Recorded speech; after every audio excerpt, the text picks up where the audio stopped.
Good afternoon, artmates! Welcome to my class at ngayong hapon ay pag-uusapan nating lahat ang isa sa pinakamakabuluhang performance art, and that is literature. Now, what comes into your mind when you hear the word literature?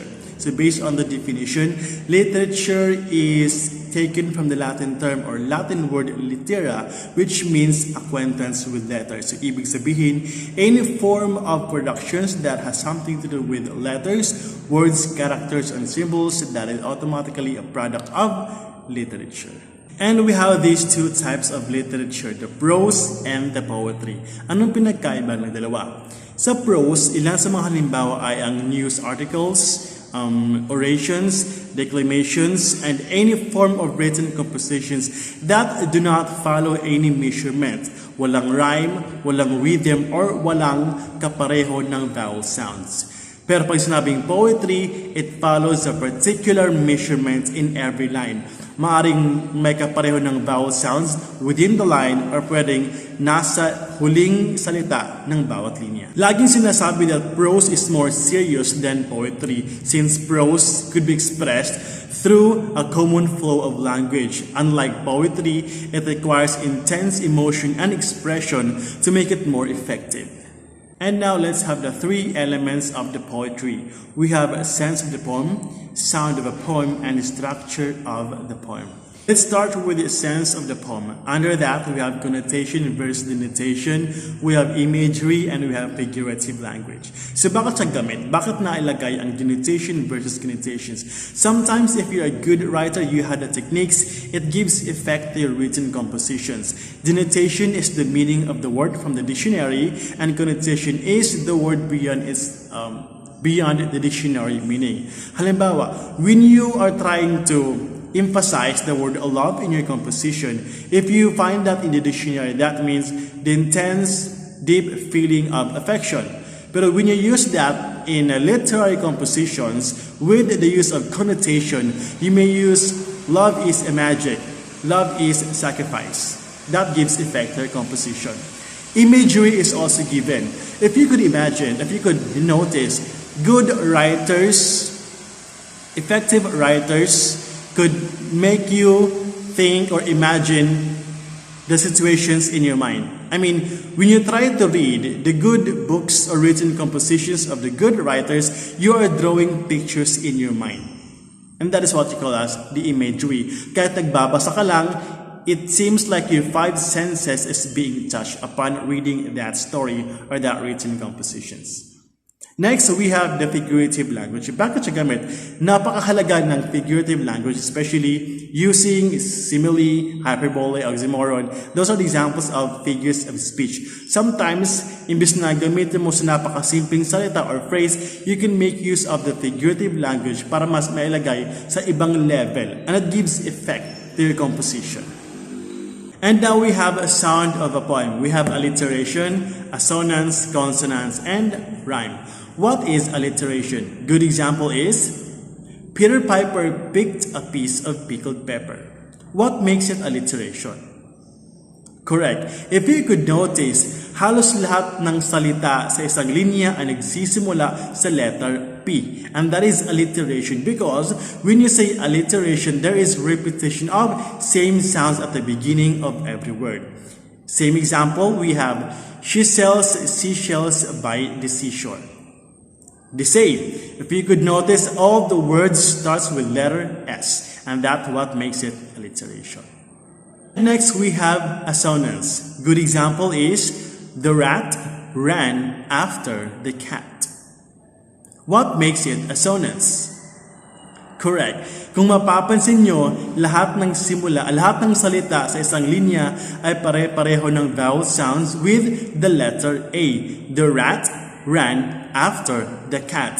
Because when you say assonance, there are similar vowel sounds in one line, in every word.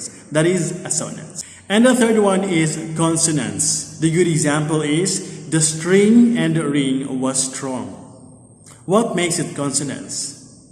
Correct. Because three words in one same line almost have the same letters that ends with I or N and G. So meaning, pag sinabing consonants, there is a repetition of Consonant sounds spreading within or at the end of the words. Consonants.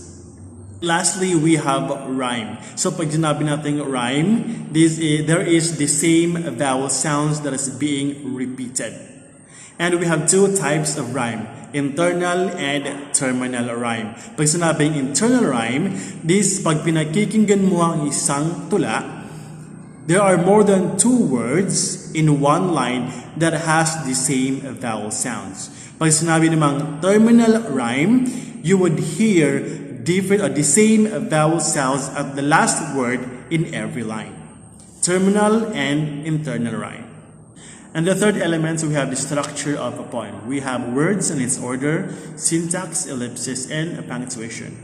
First is word in its order. So in this category, or should I say part of the element, sometimes being redundant is, okay, if that is actually your intention to give effect to your composition. So halimbawa, you are using an expression in the first part of the paragraph, and in the second, third, and fourth paragraphs, you are still using that. So it's okay if you think that is it has a contribution to give your composition desired effect. The second one is syntax. So this is commonly used in poem or pagsusulat ng mga tula. So syntax is an effect where you are trying to fracture or to divide one sentence into two. So based on the example I have given in your handout, meron yung I think I shall never see a poem as lovely as a tree. So isang linya lang yan sa isang tula. But when you use syntax, hinati mo na siya. I think that I shall never see, cut, tapos nilagay mo na sa pangalawang linya, a poem as lovely as a tree. That is syntax. And the third one is ellipsis. I think we all are familiar to this. So minsan pag may salita, sa last part ng statement natin na hindi na tinatapos, you'll just end with 3 dots, dot, dot, dot, ellipsis. The last one is punctuation. So this is using meaningful symbols that gives emotion to your composition. Question marks, exclamation, comma, or period. Punctuation. And let's now come to the different types of poetry. We have the narrative, the lyric, and the dramatic poetry.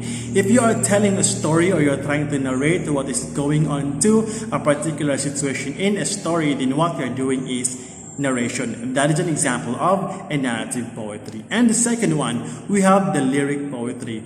All the written compositions intended to be sung, that is an example. Those are examples of lyric poetry. And the last one is the dramatic poetry. Pag sinabing dramatic poetry, these are compositions that are made in dialogue, may sagutan, and that is intended to be performed on stage with the audience in theaters. And now we have drama. Drama is a composition in prose that presents a story in dialogue. Dati or karamihan pag sinabing drama, iniisip nila laging iyakan, may sampalan, heavy emotions. But actually, it's not. In literary arts, pag sinabing drama, it may also it offers different emotions. Pwede siyang comedy, pwedeng tragedy, pwedeng horror, or pwede siyang action. Because drama means a composition with a story in dialogue. Hindi siya ibig sabihin na puro iyakan lang. That's drama. And we have different elements of the drama. Settings, characters, the plot, and the theme. First element of the drama is the setting. So this tells the time, the place, where, and when the story is happening. And the second one is the character. So if it is a film or a stage play, the characters are the role na gagampanan ng mga artista or ng mga theater actors and actresses in the story. And the third one is plot. Ano ba ibig sabihin ng plot? So pag sinabing plot, this is the sequence of events happening in the story.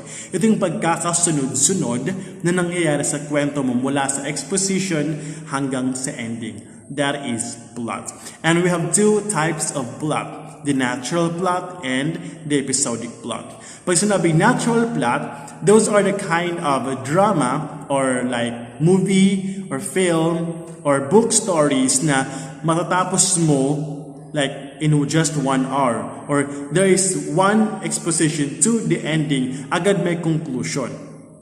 Pag sinabing episodic plot, hindi mo siya matatapos sa isang Tingnan lang, it will not be finished in just 1 hour or one scenario kasi hinahati siya sa iba't ibang kabanata. From episode 1, episode 16, episode 41, ganon. Like yung mga napapanood nyo sa mga Korean series na episodic, those are examples of episodic plot. And now we have the fourth element of drama, we have the theme, and the fifth one is style. Pag sinabing theme, kumbaga sa pelikula, this is what you call as the genre. So for example, the theme of your story is rom-com or romantic comedy. So from the beginning or the exposition up to the ending of the story would run as rom-com or romantic comedy. Kumbaga sa pelikula, this is the genre of the story you are playing. And the next one is the style. So yung style, dito na pumapasok. If it's a film or it's a stage play, dito pumapasok yung idea ng isang direktor kung paano niya bibigyang buhay na may twist ang kwento na kanyang ginagawa. Right? And in making story in a film or in a theater, it should be either realism or non-realism. These are the two major dramatic attitude of the drama. Pag sinabing realism, of course, pag inintindi mo yung kwento, it is closely related to the happening in the reality. Pag sinabing non-realism, ito yung mga katang-isip lang na gawa-gawa ng mga writers or ng mga director na minsan hindi naman nangyayari sa totoong buhay. Minsan it is played or presented to the people just to give the moral lesson. And we have the four types of the drama. We have tragedy, we have comedy, melodrama, and the farce. Okay, I think you are all familiar with tragedy. For example, the story of the Titanic and Romeo and Juliet. So magsisimula ang lahat sa masaya, nagkakilala, nagkaintindihan. But the end of the story is not that happy, hindi siya positive. Sometimes hindi ito agree sa gusto ng mangyari ng mga viewers or ng mga readers. Tragic yung mga magaganap na ending. Pag sinabi naman comedy, of course, if you are trying to make a story for the purpose of making other people laugh, then your type of drama is comedy. Comedy is taken from the term komos, which means festivity, lively, energetic, or laugh. That's komos or comedy. And the third one is melodrama.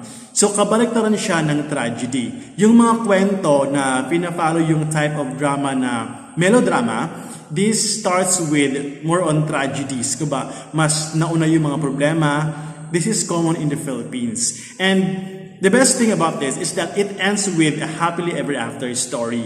Ito yung nangyayari minsan sa mga fairy tales, mga Disney stories. They have good stories, positive. Gustong-gusto ng mga audience, gustong-gusto ng mga readers na nagbabasa ng isang kwento. And the last one is farce. Ito yung parang exaggerated type. It's still comedy pero mas exaggerated.